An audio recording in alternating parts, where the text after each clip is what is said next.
Tuesday, September 11th, 2001. It's morning time and a woman steps out of her New York apartment to start her day. Today's the first day of school, but also the first day of the New York primary. She's on her way to vote, but first she needs her coffee and her breakfast, so she stops in a deli that's close to her West Village apartment when she overheard the news on the radio. A small airplane had hit one of the towers. She looks downtown and sees a hole at the top of one of the towers. She drops everything and runs, not away from the terror, but towards it. As she worked her way south, armed with just a cell phone, her only goal is to reach those towers. She stopped a car and asked to get driven as close to the towers as possible. The woman gets out of the car and is desperately calling CNN. It's not until her second phone call that she realized she's on air giving a description of the chaos going around her. She met a man holding a giant camera, as well as his daughter in the other hand. Then they heard another boom. The second tower had hit. The man and his daughter start running. They end up in his New York apartment, looking up at the Twin Towers as people jump. The little girl asks what the black objects falling from the sky are, and all he can respond by saying is, "Sweetie, they're birds." This is the story of Rose Arce. She's a producer and journalist working at CNN. She won an Emmy for her reporting efforts that day. My name is Avery Research, and I find that incredibly inspiring. I want to be a journalist. From what I've read, though, it's quite difficult to get a job. Nelson Mandela once said, "Difficulties break some men, but make others. No axe is sharp enough to cut the soul of a sinner who keeps on trying, one-armed, with the hope that he will rise even in the end." This gives me hope for my own future in college, and past college. Though there are currently many different college students trying to break into journalism, not many of them will go to job. Journalism is a field that's trapped in a bit of a dilemma. It requires experience to get a good job, but it's also hemorrhaging money. It's been losing money for quite a while now, and most places have been stripped down to what they only need. I was told that the Dallas Morning News in the 90s had people dispatched all over the world, in Mexico, in the Middle East, in Asia, and all these incredible areas, and they were paid to report from there. And it's like a long vacation where they just get to work for a little bit. They were able to afford to have all these people in different places because of how the news worked. The newspaper was king. People only got their news from the newspaper. There was no internet. Fast forward to today, we have social media, TV news, and countless amount of online newspapers. Anyone's a journalist. Anyone can write. Well-paying journalism jobs are very hard to come by. Another guy that I interviewed at the Dallas Observer told me once he got a job, that he said, "Then I got a full-time journalist job, one of those rare full-time journalism jobs." Let's switch gears to something more or less depressing, depending on who you are. The current state of this country. Believe it or not, this has a huge effect on journalism. This election in particular has had a huge effect on journalism. Donald Trump. Love him or hate him, he's a very boisterous and divisive figure in American democracy. This in turn has caused a shift in American journalism. One of the biggest national newspapers, the New York Times, not only didn't support him, but they declared all-out war on him. Many declared it the death of he said, she said journalism. This is when both sides of a story is portrayed. This is when a journalism chooses to give both sides, not revealing a bias. And to me, this is how news should be portrayed. The New York Times ditched this reporting style, and they started using words like lie and finally to say what he was doing and how he was doing it. And whether or not this type of storytelling is here to stay in our politics, that's for the future to determine. But one thing I do know is that this was the product of a very special circumstance of this man running. While it is changing, journalism will never go away. On my second interview with the Dallas Morning News, I was told something to the extent of this. No matter how much money the industry loses and no matter how many people lose trust in the media, there will never not be a need for journalism.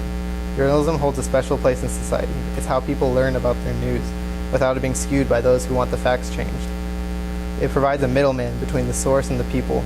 Journalists can be a tool for the American people as well. You see, journalists can provide a magnifying glass for the country. If the people want to focus on something, the journalists can direct the government's attention to that, and that can cause change. When Edward Snowden leaked all of those secret government documents, he wouldn't have been able to do it without the press. There would have been no one to leak it to. But this is all an example of national news. What about the little guys? What about the local journalism in our smaller communities? Well, they matter too. Local journalism can keep local politicians in check. And journalists can keep tab on these people when the people don't, when the citizens of the city don't. It provides the color for your surrounding community, and it makes things clear that you would not have previously known. My first interview was at D Magazine with this guy named Zach Crane. Mr. Crane is an editor over at D Magazine, and it seems as if everyone knows who he was. It was weird. Like, everyone I interviewed was like, "Oh yeah, Zach, I know that guy." The thing that he touched on the most was the difficulties of the job, and he cited even though he loved his job to an insane extent, he made that very clear. He was not afraid to say that he was intimidated by people that weren't going to respond to him. He once had to call a guy 40 to 50 times before he finally got an interview. And that guy was Tony Dorsett, who is a Hall of Fame running back for the Dallas Cowboys. He made it very clear to me, though, that it's important to stay persistent. He told me that persistence will be the key once I eventually break into the business. I will definitely take that to heart. My second interview was at the Dallas Morning News. This was my only interview at the Morning News, and it was with a man named Will Pry. Mr. Pry is the senior vertical editor at the Morning News, and if his name sounds familiar, that's because he's my mentor. And he just got done with turning the company from a print-based company to a digital and online-based company. Mr. Pry talked a lot about how the industry has changed in the 25 years that he's in it. And when I asked how it's changed, the usual answer I got was the internet, which isn't that because it's true. But the way he described it was the biggest change is how people use the newspaper. He and the Morning News understand that the role of a newspaper in today's 24-hour news cycle is to provide the story in a short manner. People don't want to pay attention to an entire article. They want to look at it, take it, and move on with their lives. Social media has made a lot of journalists quite happy with how the direction that everything's going. They can choose when to post something, when to tweet something, and people can look at it, they can click on it if they want, and it makes everything easier for everyone. And there's actually currently a struggle for newspapers to give people what they want or give people what the newspapers think they want. It sounds a little ridiculous, but it's true. My third interview is at the Dallas Observer with Stephen Young. He's a staffer. This is the only picture I could find of him. He has only been working in the industry for about 2.5 years. Up to this point, I had only interviewed the people that have worked in the industry for a really long time, so it was kind of nice to get a little fresh perspective on the industry. This helped me get some contrasting answers on what it's like to work in the industry. To everyone else I interviewed, it was a passion, but to him, it was a job, so that made me think that maybe a passion for it is breeded over time. He even cited that every day is fairly similar, while everyone was like, no, I'm always learning. Every day is kind of different. And he said every now and then there's something insane and crazy that happens. Like this summer, the shooting in Dallas, he was right in the middle of it. He spends most of his day in the office, and this is something that's unique to smaller papers like the Dallas Observer. Because larger publications have larger staffs and more resources, they're willing to send people out in the field more. This experience is great, but it made me realize that given the choice, I'd rather work at a larger publication because I'd rather be out and doing things. So this was definitely a helpful interview. My fourth interview was with Joe Pappalardo at the Dallas Observer. This one wasn't really planned. I kind of was just sat in his office and left to talk to him, and I turned it into an interview. He's the editor-in-chief of the Dallas Observer, and the main thing that he focused on was the purpose of different publications. He said that the purpose of a magazine was to talk about the social aspects of a city, that they are mainly going to focus on specific subjects rather than a broad array of things. A large newspaper like the Dallas Morning News is going to be focused on keeping people in check, politicians in check, and on all aspects of a city's happenings. And even though the newspaper is supposed to be unbiased, it offers a dry and more one way to look at something. That's where an alternative newspaper comes in, like the Dallas Observer. An alternative newspaper can offer a more stylized look at the city. The people are allowed to inject their personalities into the stories more. They can highlight culture, human stories, and feature stories. He's worked all over the world, in Mexico and Canada and even overseas, for Popular Mechanics and science magazines. He's been on C-SPAN, and he says that he enjoys this job the most because he's allowed to be who he is, and he's definitely a large personality. He likes hearing others' opinions, and he likes others to hear his. My fifth and final interview was back at D Magazine where I started with a man named Glenn Hunter. He's the executive editor of D's CEO issue, and I have to say that he definitely had the most interesting stories of anyone I had met. When I was interviewing him, he said he started in the 80s, but he was really only focusing on what he did in the 80s and what he did in the 2000s.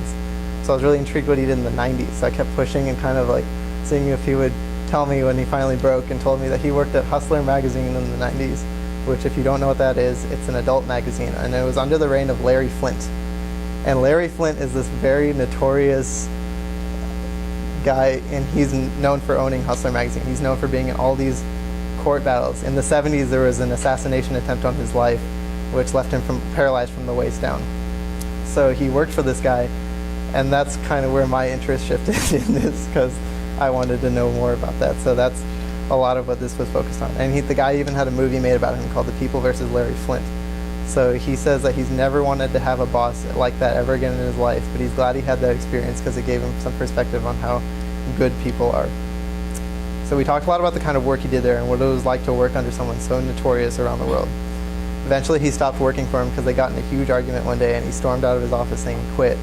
but he showed up the next day at a staff meeting to kind of like shove it in his face that, oh, I'm still, I don't know the point of it, but he was in the staff meeting when the guy's like, weren't you fired? And he's like, yeah, I was.